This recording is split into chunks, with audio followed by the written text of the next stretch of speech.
everyone, it's Riding Side Saddle. We're back. Lisa And Tammy. and Jamie. and Becky. woohoo! We are diving right back into Enneagram. So in our one of our most recent episodes, we introduced Enneagram and we talked about it in a way to be able to help support self-discovery. We've talked about so many things in the last few episodes that really are asking people and ourselves, honestly, to pause and take a closer look. Do some discovery for yourself to be able to, support yourself, right? Like help figure out who you are and what you need and how to be able to maintain what you need to And communicate what you need. to keep moving through life. Right. And one opportunity to be able to help figure that out, if you just have no fucking idea, which... Hello. Right. Like, apparently. I thought I knew, but I really don't. Like it's a definite possibility, right? That you've been running ragged for years even. Yeah. And have not spent or had the opportunity to be able to say, hold the bus. I'd like to know me a little bit better, right? Enneagram is a great place to be able to start that. Becky and Jamie have created a little bit of foundation to help understand, like take the assessment. There's free ones online. They are not experts at it. They're not certified by any means, but they really find it fascinating and have dived deeply into the content to be able to understand themselves and people around them. Yeah, that's interesting. I really want to make the people that I live with, my kids, my stepkids, my husband, I want to make them do these tests because I think it would help me communicate better with them and vice versa. Yeah, let me understand you a little bit, right? I'm investing into myself and I'm investing into you. Right. And I just think it's also kind of fun, right? So when someone is like, oh, that's just the way I am. Okay, that might be true, but why are you like that? Why is that the way you react? I think the Enneagram gives a little bit of insight into that. And do you want to react like that? And do you want to? Yeah. Right. Are you in a healthy or an yourself? Unhealthy state? Right. Right. Yeah. Right. Yeah. One of the things that people say sometimes, and it grates on my very last raw nerve, is that's just the way I am. I can't help it. I got a problem with that. Yeah. It might be the way you are. And if you like it, cool. Great. But if you don't like it, don't use I can't help it as an excuse. Right. You can help it. Right. You just don't know how. It's pacifying. Absolutely.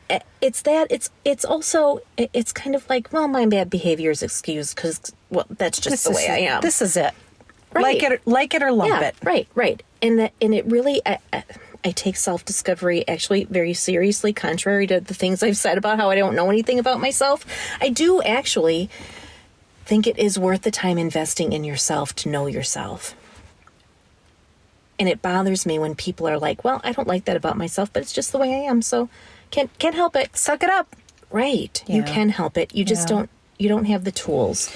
You just don't know how to change that behavior. And I think Enneagram might be a good tool to start. Agree. I think that there's different layers of this, right? Being able to investigate yourself for your own purposes of figuring out why I do the things that I do. And then to your point, Tammy, talking about how I interact with the people around me. Those are two components that are equally important, right? We don't go through life just with our own individual desires or needs or what resonates with us by itself. Like that's just a part of the equation. It's also how do I engage with other people, whether it is in a partner relationship, whether it is in a child relationship, whether it is a neighbor or a friend or a coworker or the person checking you out at the grocery store. There's like relationship levels that to understand perhaps those people that are most important to you and really kind of where they fall what what they align with, to understand that is really, really important in order to understand how to engage them. Well, true. I think it can also help you have a deeper relationship, not just with yourself, but also with the people around you. I don't know if I have a lot going in my head right now, so I feel like I might be turning into a 6. I'm not really sure. It's by osmosis. It might be happening. I don't know. It's a small recording studio. I don't think I'm a 6, but I might be today. I think that the more that I learn about myself, if I realize that there are traits, like I think everybody has some toxic traits, and I don't like that about myself. I don't like how I behaved in that situation when I went, in a unhealthy way. Yeah. So learning that about myself, so that I don't have to keep doing that. I can say I'm sorry. I don't want to have to. Yeah. So I don't want to have to put myself in a place where I'm always feeling like I need to apologize. Right. So, and not just in the, women apologize too much, not like that, No, but where I it's a need trigger. to offer someone a sincere apology. Right. It's a trigger. I reacted, and now I got to pull it for back. Yeah. Right. I don't want to do that. So learning what those traits are and where those triggers are for me, and how I can avoid them, or I don't know if avoid is the right word. Work through them, so that I don't have to keep going to that place over and over and over where it doesn't feel good to me. Yeah. And I mean, selfishly, not even being hurtful to somebody in my life, but it's hurtful to me. So learning that about myself is really important. To me it is, because I don't want to be that person. I didn't like that person. So I did a whole big bunch of work on myself a number of years ago. And that's when I started to realize this is an ever evolving kind of process. Yep. It is not a one and done. So who I was 10 years ago is not who I am today, because I didn't like who I was 10 years ago. Or aspects of it. Right. Not myself in entirety, but right. Yeah, there were parts of me, and they were big parts, and I didn't like it, and I didn't know. I knew I wasn't happy, but I didn't know why. And it wasn't because this person wasn't nice or that person was this, or it was me. I wasn't happy. So I needed to figure that out about myself. So if I had taken that test 10 years ago, 12 years ago, I'd have had very different answers than I do today. And I don't know, 10 years from now, I may have different answers again. Right. Oh, and you should. Right? You should. You should be able to hone in throughout time to be able to be in your healthiest place if self-discovery and self-growth and work is important to you. So in this particular episode, we're going to talk and dive in a little bit more about interacting with people around you and understanding how, compatibility might be a factor, or how to balance some of the aspects of different types to be able to make it effective and work. So the 2 6s that are in the room have... the room. I know. The recording studio. They have very much already thought through some examples of different situations where people interact in a healthy way and in a not as healthy way. And I'm going to toss this into the back seat. Literally. And hope that you catch it. Oops. So Jamie and Becky are back to talk a little bit more about Enneagram and how it relates to relationships. Any relationships. Give me something. What do you got? Wow. Toss it back. Yeah, it's a big one. Gosh, I don't know if that I've prepared. I have thought through a few different examples of just how being a 6 has impacted my like workplace relationships, my relationship with my partner, just like even understanding some of my children, actually. It's just so interesting to like, you're not supposed to type other people, but like you can definitely, like once you live with people, you can start to say, I think they might be this type. It surfaces attributes of things. Okay, so just a quick question. Would it be kind of fun to, like if I were to take the test from, like I'm Lisa and I'm going to take the test on her behalf and vice versa, just to see if I perceive you differently than you perceive yourself? Is that a thing? Well, what I did with my husband is I gave him the book that had a different version of a test, not the 100 questions. Mm-hmm. And he read it over and he said, I don't know which type I am from just reading these scenarios over. And I'm thinking, I do. But I did not say that. That was internally. And I'm like, well, just try it again. See which one just try it again. And he read it over again and he came up with perfectionist. And I'm like, okay. He's like, well, what do you think? I'm like, well, yeah. Right. Which we're on the same page. Yeah. Right. I've met your husband a couple of times and I don't know him very well, but that would have been my guess. Yeah. Yeah. So I think, and like, for example, where you mentioned earlier you were going to have your kids. Yeah, I think it would be fun. One of my kids was open to it, one was not. Okay. Because she was, what are you going to do with this information? Oh. And a teenager. I'll only use it for good. That's what but she got partway through it. She felt too vulnerable, and maybe? she didn't want to do it anymore. So, and with her, I don't know that I could take the test for her because I'm not quite sure I know enough of what's going on internally. I know what's projected and comes to the surface, but I'm not sure what's driving it. So that's why I think it would be really interesting because, again, as somebody who is learning they're not very self-aware, I don't think I know the impact I'm having on people. So if Lisa were to take it on my behalf, I think I would have more insight into how she is perceiving me.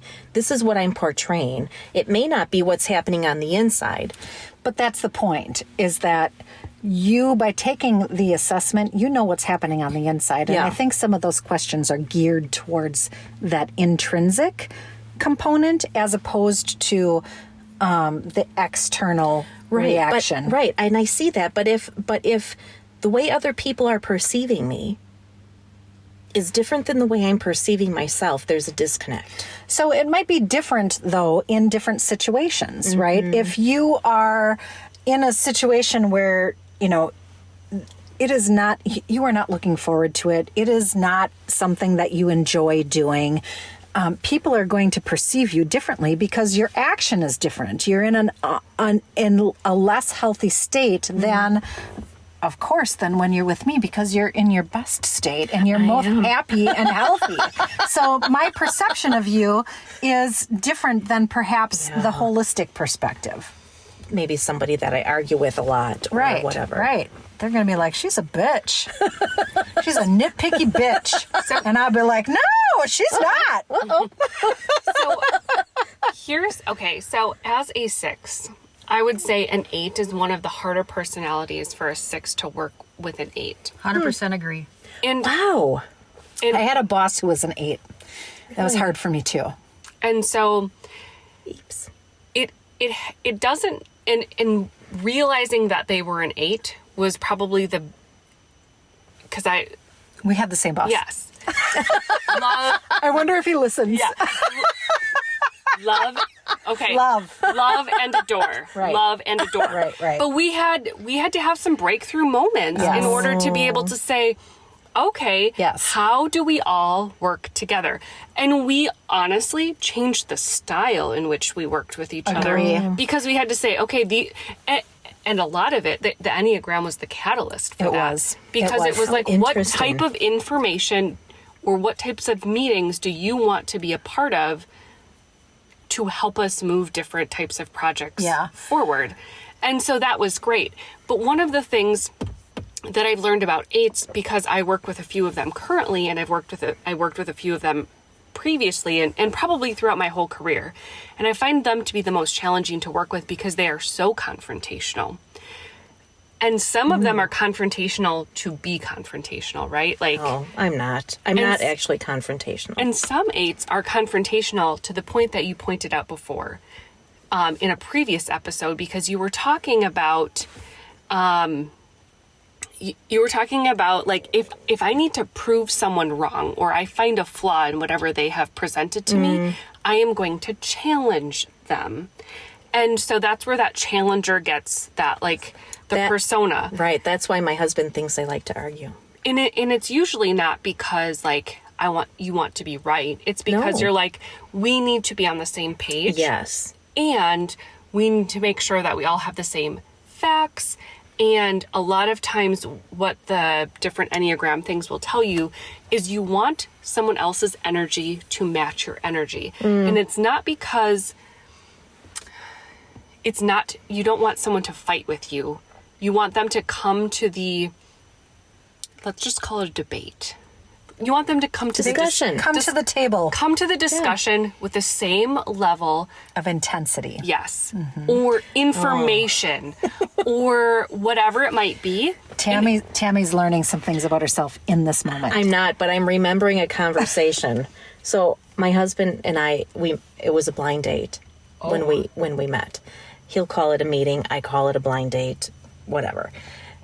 And on a meeting. I know. Yeah. Thank you. Thank you. When I come to a meeting, it's a topic of discussion. Thank you. It is not a meeting. He says it is. Anyway. Was there an agenda? Apparently he had one. I did not. I'm sure he did. I did not. I was like, whatever. I'm never going to see this joker again. Anyway. I'll wing it. I did. That was exactly it. That is how I do it. So I remember saying to him, I know this about myself. I have a handful of face cards that I'm playing life with. This is my poker table. And if I'm going to let you sit at it, you have to come with a hand that is equal to or better than mine, or get off my effing table. And he was like, ugh. I would have ran. Okay. Yeah, well, he didn't. He didn't. I think he saw it as a challenge, and he may be regretful. I don't know. It's so interesting but because what you said totally, like, that. I just flashed back to that scene at the restaurant where I was like, this is how I roll. And if you don't got what I got, then you got to go. But you also displayed a boundary, which is kind of interesting because I think eights are actually better with boundaries, not to say in a healthy place than others are, because they're not willing to take any bullshit. At that time in my life, absolutely. So again, 10 years ago, I wouldn't have said that to him. I would have been trying to game the conversation. I want him to ask me out again. I want him to like me. Yeah. I want him to see that I'm smart. Right, and this time I'm like, I don't really care. This is who I am. Showing my value. Right. Yeah. Right. Right. But when we met, I was like, here's my handful of face cards. What do you got? Right. Are you worthy? Exactly. I know I'm worthy. Right. Are you? Do you deserve to be at my table? Well, your 8 was showing all over the place. All over the place. I didn't even know that. But all right. I don't know what number he is. We're going to have a long car ride. We're going to see his parents. They live a long way away, and we're going to have a little conversation. You're going to ask him 100 questions. Hey, Josh, want to play a game? On a scale of 0 to 10, how do you think you rate on this? The last time we did that, we were coming here for the crucial conversations. I think you were in an argument by the time you got here. So let's put Tammy and Josh aside. Yeah, we should keep moving. We're never going to get through this episode. So talk to me a little bit about just what to understand from a relationship perspective. Like, as you're coming in your own type, what are some things to consider as you're coming into a relationship, whether it be a loved one or a love relationship or a child or a partner or a coworker. Yeah, any of the things. Yeah. Becky has thoughts, and she has said it a number of times. Like, I'm not going to say it as well as you do, but you can continue. Like, use this for good. Yes. Basically, yes, use it for good. Don't use it for evil. What you will learn with what we had mentioned, triggers. So you're going to learn what's going to trigger other people. For a 6, like for me, my biggest thing is if I don't feel that I'm supported, it will crush me. But if I feel like you have my back, you don't have to agree with me on everything that I say. You have to be validated. Yes, you have to. If I say something you don't agree with, ask me more about it, or simply say I don't agree with that. But if you shoot me back a condescending look or a that's stupid or why would you ever think that way, that will crush me. It crushes you, yeah. So that's a trigger that I have. So if you know what's going to trigger somebody else, don't do it. Like with the kids, I know that I have to ask in a certain way. And I will get a lot better response from them. So like my husband is a 1, a perfectionist, and I'm a 6. So I'm the type where I'm going to approach the situation like, do you think we could try it this way to succeed when I'm talking to the kids? And my husband would more likely be coming to say, well, you did that wrong. We're going to do it this way. So there's different, he's just saying the same thing in a different way. Right. He's saying that's wrong. Let's do it a different way. But I would say it more, I don't know, softly. And I guess you could argue, is it female versus male? Yeah, I was just going to say that. too. Is it empathy versus not having empathy? Is it if you have emotional intelligence? I think a whole bunch of different things just factor into it. So knowing somebody's type is one thing. But even if you don't know their type, if you approach things with empathy, if you approach things with not kid gloves, not being soft about it, but you can be kind. Exactly. Right. Yes. Right. Was. So I have to speak upon the fact that I manage other people, and the majority of them are actually 6s. And it's so funny. So I feel like a joke. There's a whole bunch of 6s in a room. Yeah, but there isn't. And the 8 walks in, winging it, And they blow it all up with no spreadsheets. No, but really what I've learned, and this is less of a place of empathy and more of like understanding the Enneagram, is like, there's like me where I'm like, oh no, this happened, it was wrong. Like, oh, we have to go back and we have to figure out how to, fix this mistake or whatever it might be. And how I'm able to approach that differently as a manager is by being like, I know that you probably thought through all of the different scenarios. Unfortunately, this is the one that happened, and I'm not sure if you thought about that as a possible situation, but it did happen. And so now we need to go back and figure out, how do we solve this and what should we do differently next time? And honestly, like by sharing my intent, or at least showing that I understand their thought process as to how they went about, not necessarily making the mistake, but how they went about like coming to the conclusion that they did, they're like, oh my gosh, yes, we should do it this way. There is no dwelling upon, wow, this feedback was really harsh. This feedback was... I don't have to justify myself. Yeah, I went through the process, like it fell through the cracks, and now we have to move forward. Yeah, and I don't know that they would be like, wow, it's so refreshing, because I'm not sure that they understand what I'm doing, but the amount of time that is spent dwelling upon the actual mistake is so insignificant because we're spending all of our time on the solution. And that's exactly the direction that you need it to go. Right. So what I hear you saying is, if you understand their type and understand how they process information, you can let them feel assured that it isn't a flaw, Right? It isn't a flaw in how you processed this. We're in this situation. You did everything you needed to do. We're still in this situation. Now let's move forward and figure out a solution to the problem at hand, as opposed to feel judged for having missed something that perhaps I should have caught. Correct. Yeah, interesting. And I also manage someone who's a 9, who's a peacemaker. And they are really like almost allergic to confrontation. Oh. Yeah. So we have to have a lot more coaching conversations. How is this going to sound? How is this going to look? How can you still appear as a peacemaker?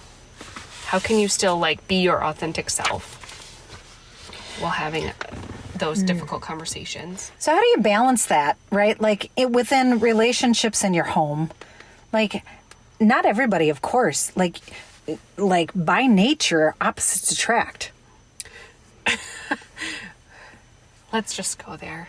Yeah, let's just go there. You know me, I'm gonna zoom right in. Dig a little deeper, Lisa the digger. Okay, so I have to lead into this by saying, like, I've had a friend say to me, and I'm not saying this because I have a poor marriage. Like, I have a spouse who I adore and love and really truly do want to be married to. But and semicolon, however, comma. we are opposites like, attract. Right. Yeah. Opposites do attract. And so, like, I remember, like talking to friends and being like, okay, you have to pick your battles, because quite frankly, they are not going to be the exact person that you want them to be. So if you know who they are, you might actually be able to say, okay, not necessarily these are my boundaries, but these are the battles I'm willing to pick, and these are the battles that I'm not willing to pick. So taking that information that I received at a very young age to someone then asking me a question about, like, Jamie, you like to like go out and be with friends more. Like, does it bother you that your partner doesn't want to? And it, like, at the time I was kind of like, well, no, not really. Like, maybe it should, but it doesn't. And then, like, the more that I realized that my partner is a 5, and that what he really wants to do to fill his cup, to like fill, like, to put money in his bank or his well or whatever you want to call it, is time to himself. So what I'd be asking him to do, to like get dinner with friends or to like go out and do something with, like, in a public group, would actually be a stretch. Depleting. Yes, would be depleting, would be a stretch for him. So you're saying you recognize that what he needs to fill his well is different than what you need to fill your well. Exactly. And you have to be okay with that. Yes, and I was, but the interesting thing is that sometimes people aren't okay with the fact that how you fill your well is different than how even your partner fills their well. Right. So in that scenario, if you were to say, hey, honey, let's go out with my friend Lisa, and he said, you know what, I really just want to stay in. If you know that he's not saying that because he doesn't want to spend time with you, he really is trying to fill his own well. He's trying to take care of himself. You don't have to be mad because he doesn't want to go out with you and Lisa.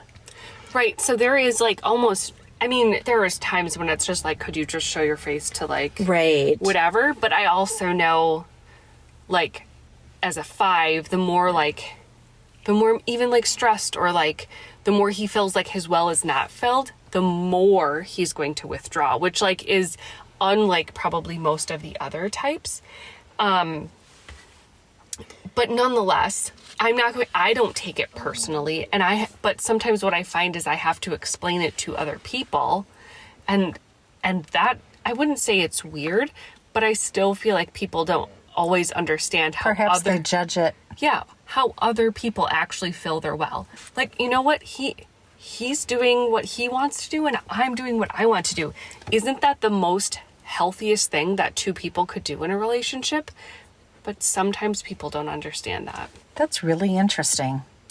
So what I hear you saying is it isn't even an issue within your own relationship, but you have to speak to it to other people who are looking into your relationship and see the uncongruent, like it's not congruent. Mm-hmm. And they're like pointing it out and be like, oh, how do you deal with that? Yes. Interesting. I fill my well by being alone.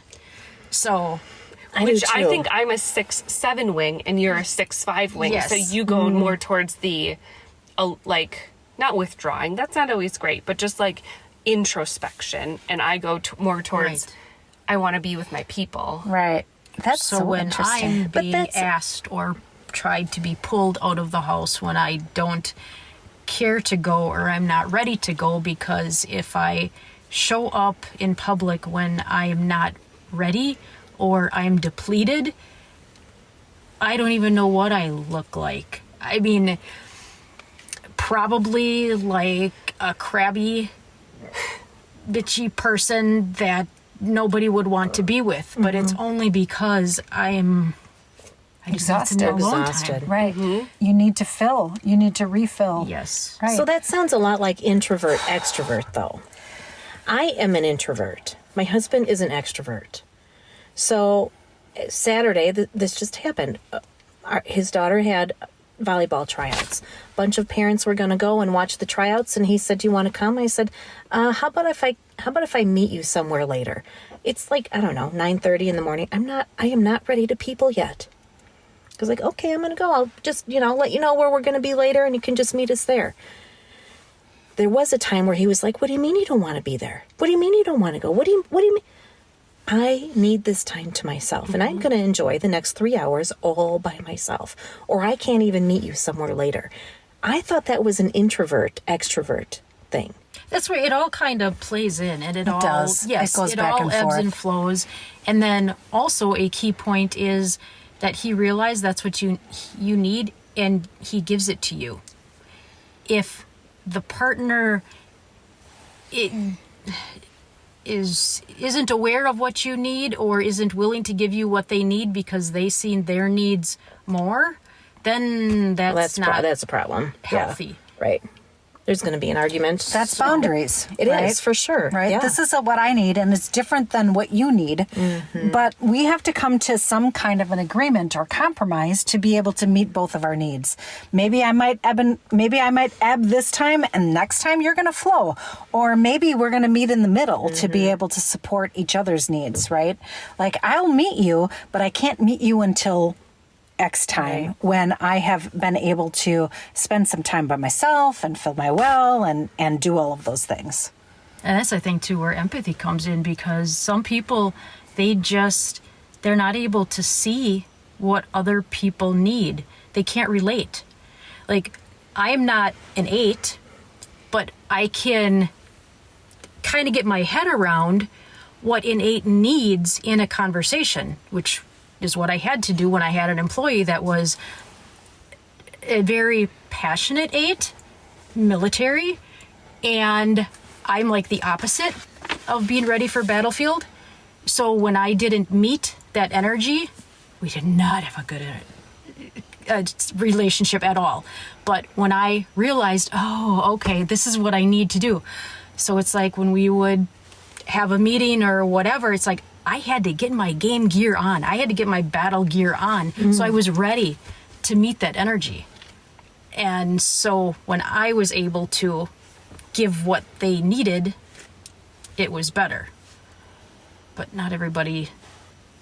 Well, not everybody knows that, right? So... Well, and sometimes even if they're told, they can't get there. They don't see it. Which I don't think the Enneagram is going to help. No. No, really, it isn't. I think it's before that, to your point, Becky. It's a point of like, you know what, let me pause and open myself to other ways besides my own, right? To just simply be able to open your mind and be like, my way's not the only way. Right? Like, some people never realize that. Right. You know, I mean, when you think about like the grumpy old man, right? Just like stereotypical. You know, it's right. He's been doing it his way for 90 years and he's not never going to changing. Change now. Yeah. So you have to be, and then for me in that case, the only way I know how to help is you pray for the person. Because you can't it really change your sucks spouse, to be right? you, so I'm just gonna go over here. I'll send you love. Yeah, I'll send you love. I think they say bless your heart. In this Yeah. song. Bless your heart. Bless your heart. I think that's They don't like actually mean that. condescending. Yeah, they don't actually mean that. I know. Yeah. It really means go F yourself.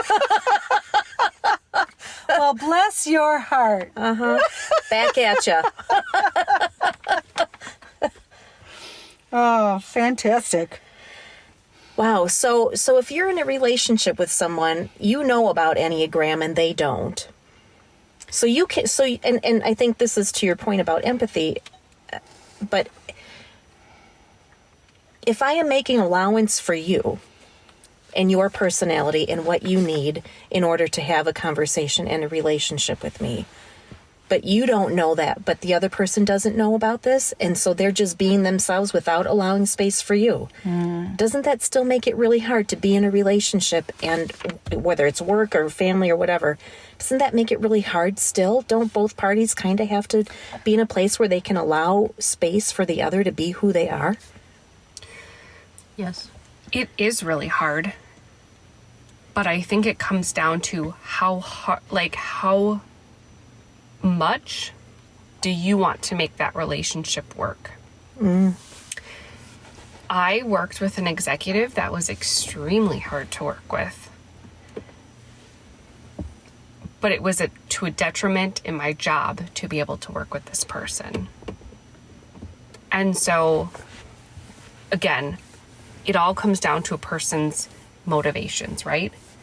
But the way that they were forward facing was very much a challenger. Everything I did was wrong. And I didn't show up with the right answers because, quite frankly, as a 6, I had done everything that I could. All the check boxes were checked.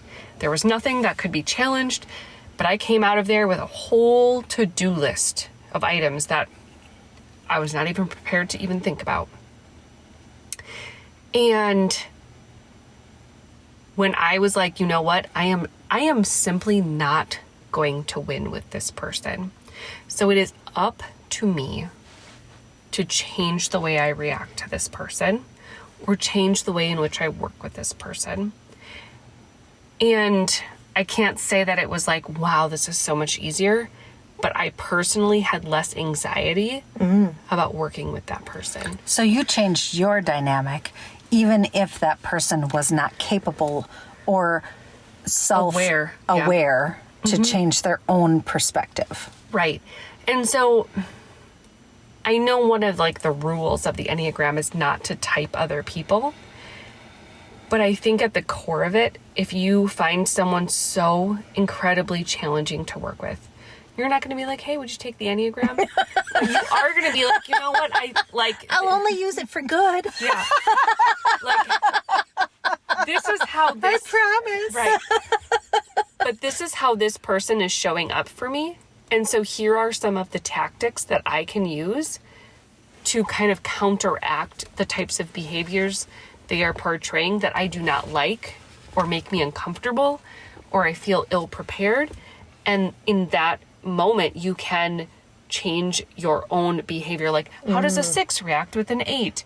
And you can be like, okay, this is how I might give feedback. This is how I might address a challenging situation. This is how I'm going to show up prepared to a confrontation. And you know what? Sometimes it might just be like, you know what? You really ought to talk to my manager about that. But sometimes in those conversations, I didn't feel like I could say that. And so, I think a little bit about it is this sounds really dumb. And maybe it's so dumb I shouldn't say it out loud, but I'm still going to. It's it's about regaining control of your own type. And your own self, who you are. Because that person might have, I would have dreaded that meeting the whole week, and I would have dreaded the feeling I was going to have for a whole week afterwards. But it's like, I can't control what they're going to say, but I can control how I can communicate beforehand. I can control how I can communicate in that meeting, and I can control how I behave or react to the information that I received in that meeting. So it's really about making a safe place for you. Correct. That might be a 6 thing, because I totally agree.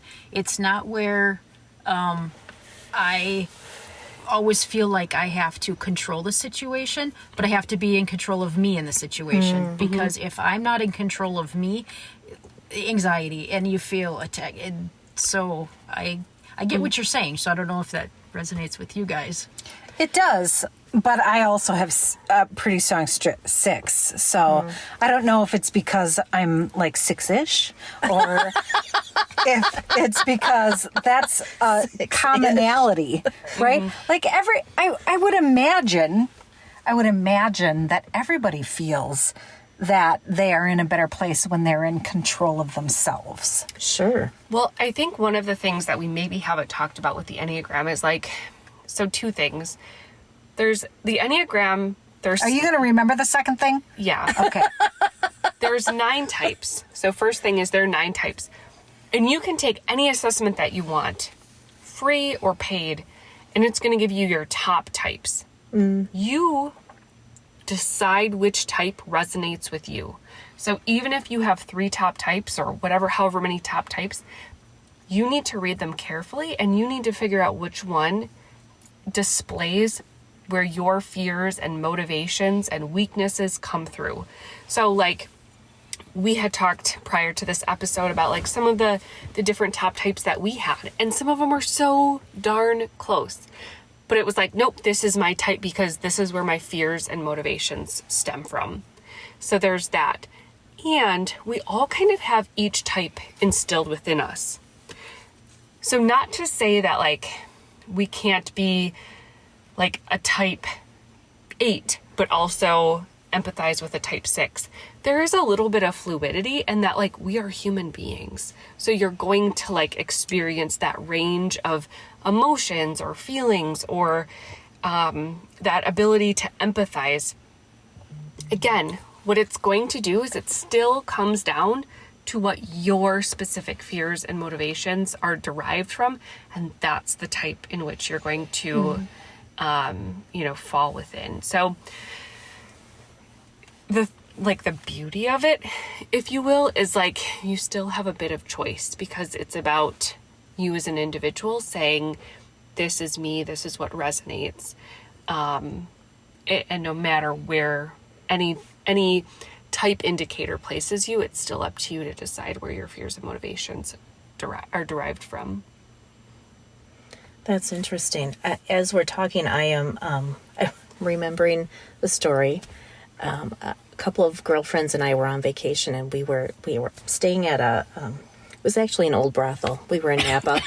And hey, it wasn't on my bucket list, but it was so I could check it off, because that was kind of cool. So anyway, we're exploring the property. It was an old farm, and we're down this path, and we come across there was a gate in front of the path, and there are 3 of us, and we all work together, but we're all friends too. One of us went over, and nobody talked about it. We all just saw the fence and problem solved. And somebody hopped over the gate? Somebody went over the gate. Just hopped over it. They just climbed, however, they went over the gate. Okay. One of us went under the gate, and one of us walked around the gate. And we got all of us to the other side, and we all stood there and looked at each other. That was a really interesting human experiment right there, and it kind of reminds me of the Enneagram. Interesting. Right. Like it just all came out in real life. Right. All in different ways. Right. And these other 2 women and I, we work so well together. We don't all work together now. I only work with one of them now, but it really was like we didn't have to talk. Each of us found our place using our strengths, and they were all a little bit different, but they all fit in so well together that by the time we were done, it was just done. There were no holes. The whole project was just done. We didn't have to talk about it. And when we had that little gate experiment that we didn't plan to have, it really was such an interesting like it was our personalities happening in real time. Yeah. I went around the gate. Interesting. Here's my problem. I don't like that problem. I'll just go around it. Someone else went, nah, screw you. I'm going right over the top of you. And someone else went, yeah, I'll just slide on underneath you. Slide right in there. Right. Wow. That's interesting. I might have to take the Enneagram with them, with those ladies, and see what we come up with. That might be fun. It can be a really beautiful, it's kind of, I'll just say it can be a really beautiful thing, right? Lisa and I have been coworkers in our previous life. And she's a 1, I'm a 6. And there have been plenty of conversations where we have to temper between what is the perfect solution, which is a 1 type of thing to do. What's ideal? What do we ultimately want to accomplish? Yeah. What's the best thing? And what can we accomplish with what we realistically have. What we have. Yes. And damn it. Feet back on the ground. Here's what we got. Yeah. And 6s can oftentimes can be perceived, and this is the self-image I think that we tend to work up against, is we can be very pessimistic. So Becky and I haven't really touched upon this, but we're questioners by nature. Like, let me better understand. Let me make sure that I understand what the gaps are. I'm a skeptic. I'm a loyalist. I'm very loyal to whatever the cause is, but I'm very skeptical to You're realistic. Yes. Yeah. I might consider myself very realistic, but the world around me might consider me to be pessimistic, because I'm going to ask questions about, well, what if it doesn't work? And so when a idealist works with someone who's a pessimist, like, we have to find this middle ground. And Lisa and I found some really amazing solutions. I don't care if the corporate world didn't think so. Like, we were so proud, as we should have been, with some of the solutions that we came up to the problems that, were put upon us. And gosh, we were able to be in those moments like, hey, Jamie, I know that you have all of these fears right now, but I really think we can do this. And I would be like, Lisa, I love you. I love your idea. But you're wrong. But we have... And in an ideal situation. Yeah. But we have 6 weeks to do this. I think 6 months to do what you want to do. I think, honestly, we both, and I say this, it was a real life experience. It was a work environment, but the same thing could apply to any type of relationship. Like, we really had to back up, right? Like, honestly, there were points in time, I know I was frustrated. I know there was points in time where you were frustrated, and we had to be like, let's look at this through a different lens. This isn't the lens I usually look through, right? I am very idealistic. I want to make enormous change in the most significant way. And Jamie is also in agreement with that. She wants to make change in the most significant way based on what we have available. Yes. So she would be frustrated with me. I would be frustrated with her, but we still had to come away with an agreement to say, well, how are we going to do this? And that's for every single relationship situation that isn't a coworker centric type of situation. That is, I've been married to my husband for 8.5 years. He has a very different style than I do. Every home improvement project that comes into play. Right. Let's figure out what's going to move us forward so that, in part, both of us have some of our needs met. Woo! Well, I feel like we could talk about this for hours and hours and hours. It's very interesting. I'm making my husband do it. Ooh, We might show up at his mom and dad's house in a fight, but we're doing it. Are you going to record this? Because I kind of want to hear it. I mean, maybe I should. 100 questions at a time. Hey, Josh, want to play a game? So what I heard was from a relationship perspective, recognize that there needs to be empathy, that your style is not somebody else's style, and that you have to make room for that. Right. And when you understand their style, use it to better your relationship. Right, for good. Not to poke at people. Right. Yeah. Not to get them where it hurts. Right, Becky? Exactly. Right. Be kind. Be kind. Just be kind. Do it in the best possible way. Right. And recognize that it isn't going to be an all-in win type of situation. It's going to be a molding and a modification to be able to support. And it may be really a negotiation. I think when you are in a relationship to win, you're in big trouble. You're in big trouble. That means someone has to lose. Yeah. The people that I love, I don't want to see them lose. I don't want myself to lose. So if you approach it in a place where you are in it so you can win it, you're in big trouble. That's what you really do have to remind yourself. How do we, sometimes winning it's like, I have like little kids right now. So it's like, how can we make sure that we're just really focused on the same outcome?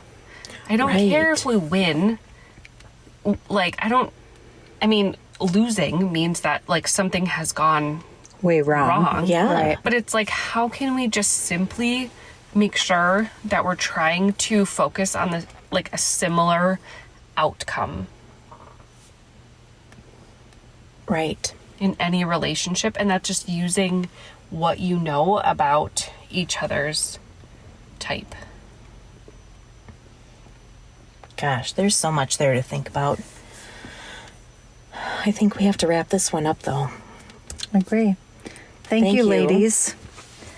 Becky, Jamie, thank you so much. Thank you for having us. I might want to explore this further. I don't know. Yeah, you do. I'm the new one here, and so this is.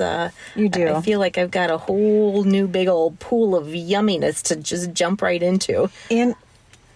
Dive into it slowly, right? Okay. This isn't It could be overwhelming. I could see that. It's not a cannonball type of situation. Just ease in, walk in. I'm a baby step kind of person. Right. I'm cool with that. You definitely need the baby steps with this. All right. Well, we'll baby step. I'll baby step on my own, and I'll see where I get. Maybe we'll reconvene, and I'll share what I've learned about myself. I don't know. We'll see. But in the meantime, thank you everyone for listening. Thank you for following us on social media, for liking and sharing and commenting, and thanks, Mind Garden and Mind Garden Media. Yeah. Thanks for doing all the hard work, all the heavy lifting after we've done all the chatting. Thanks for putting this together for us so that we can share it with everyone everywhere we share it. Yeah. Fantastic. Thanks, Jamie and Becky, for giving us some additional insight to Enneagram and your personal experiences with it. We appreciate it. For sure. It was fun. Thanks for having me. Thank you. Thanks for sitting in the recording studio. Bye. Bye. Till next time. See ya.